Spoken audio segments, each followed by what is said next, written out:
Good morning and a warm welcome to your show, Sunny Mornings in Boston. I'm your host, Melissa, and it's Wednesday, August 13th. You'll be interested to know.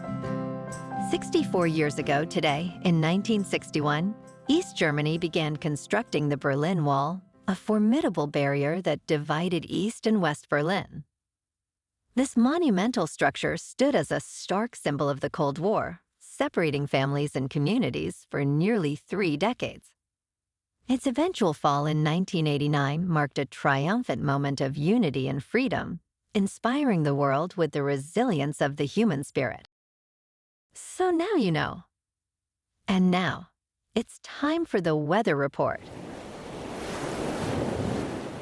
This morning, it's sunny and it feels like 73 degrees with 5-mile-per-hour wind.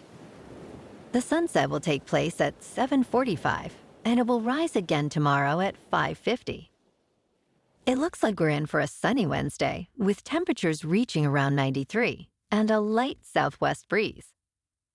Tonight, expect mostly cloudy skies with a chance of showers and thunderstorms, a low of 73, and winds picking up a bit. For all you beach runners out there, the first low tide Wednesday will be at 8:45, with a high tide at 3. The nearshore buoy at Cape Cod Bay reads 73 degrees for the water temperature. Looking ahead in the weather, expect showers and thunderstorms on Thursday, with a high near 87 and a chance of rain continuing into the evening. Friday through Sunday will be mostly sunny, warming up to 91. Nights will be clear to partly cloudy, with lows around 63 to 69. Bonjour, food enthusiasts. This podcast is brought to you by Versailles Cafe and Pastries in Encinitas.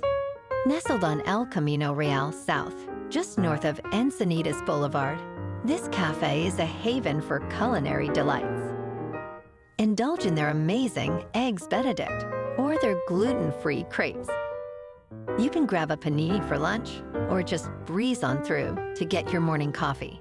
They are open every day from 8 to 5. So stop on by and don't forget to tell them Sunny Morning sent you. In local news, Braintree is buzzing with excitement as the Little League baseball team prepares for their shot at the world title in Williamsport, Pennsylvania. At Southside Tees in East Braintree, owner Sean Conroy has been working tirelessly to fill merchandise orders, catering to enthusiastic fans like Nancy Foley, who proudly wears her team shirt while out walking her dog. Braintree Mayor Aaron Joyce expressed the community's spirit, stating, "This is definitely something special," as a billboard over Route 93 cheers on the team. Local restaurants are even hosting watch parties and renaming menu items after players, showing that Braintree is truly rallying behind their young athletes.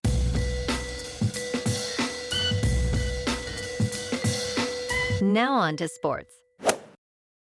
Major League Baseball has announced its postseason schedule for this season, confirming that the flexible start date for the World Series has been eliminated. This decision follows last year's attempt to accommodate potential early finishes, but it proved impractical. As a result, the World Series is now set to begin on Friday, October 24th, with a possible Game 7 on Saturday, November 1st. The wildcard round starts on Tuesday, September 30th, and the Division Series begins on Saturday, October 4th. Currently, the Dodgers hold the number 3 seed in the National League, with a record of 68 wins and 51 losses. In local sports, last night at Dakin Park in Houston, the Red Sox beat the Astros 14-1. Winning pitcher May went 6 innings with a 7-8 record. Home runs from Narvaez and Bregman powered the Sox, including Bregman's long homer to right in the 6th. Boston finished with 13 hits and 3 errors, leaving 10 runners on base. The Red Sox improved their record to 66-55 in the regular season. Tonight, the Red Sox clash with the Astros in Houston for the rubber game of this 3-game series.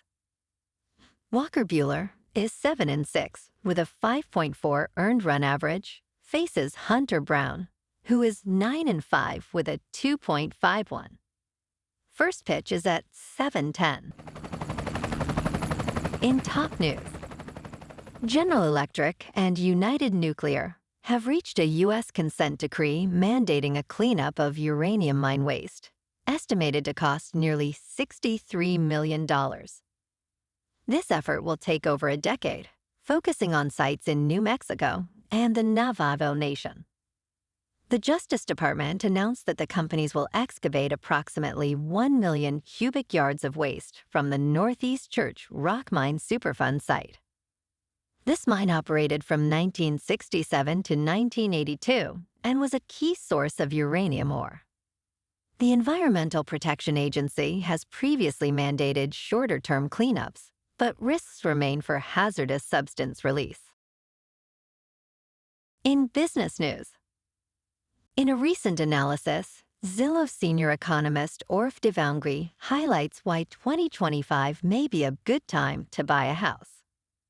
After years of rising prices, Zillow forecasts a 0.8% drop in home values by year-end, marking the first decline since 2011. With high mortgage rates stifling competition and inventory increasing, buyers currently have more leverage. Devangri advises against waiting for market timing, as mortgage rates can fluctuate unexpectedly. He notes that local markets vary, with affordability improving in areas like Texas and Florida, despite rising insurance costs. Sellers sitting on substantial equity are less likely to rush into the market. In crypto movement, Bitcoin is unchanged at about $119,000. Ethereum is up 9% to just under 4,700. And XRP is up 3% to $3.24. Moving on to a more local vibe. In our community spotlight on health and wellness, we are working with a national Pilates studio to bring you some free classes, so listen up. Check out Club Pilates, with several locations in the Boston area. Pilates presents a comprehensive wellness approach, cultivating strength, reducing tension, and elevating mental well-being. Scientific research affirms its benefits. So now you can check out Club Pilates for a free class.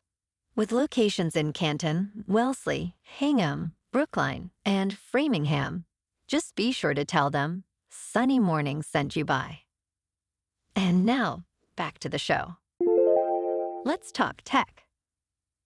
CoreWeave's revenue has more than tripled, reflecting the soaring demand for artificial intelligence. In the second quarter, the company reported revenue of $1.2 billion, up from $395 million a year earlier. However, CoreWeave also faced a loss of $290 million. Chief Executive Michael Intrater noted the need to scale rapidly to meet this demand. Shares fell 7.6% to $137 in late trading. And in entertainment news, the film industry in 2025 is experiencing a much-needed positive shift, with comic book films like Superman and The Fantastic Four: First Steps exceeding expectations. Original projects, such as the IMAX release of F1 and Ryan Coogler's vampire thriller Sinners, prove there is still strong interest outside of established franchises. However, many exceptional independent films have struggled to find their audience due to limited releases. Among these, A Little Prayer, On Swift Horses, Omaha, and My Dead Friend Zoe showcase talent and storytelling deserving of recognition in a year filled with blockbuster hits. Well, alrighty folks, it's time for the quote of the day. And today, our quote comes from the American author and motivational speaker, Helen Keller. And she said, "Alone, we can do so little. Together, we can do so much." And that's a wrap for this morning.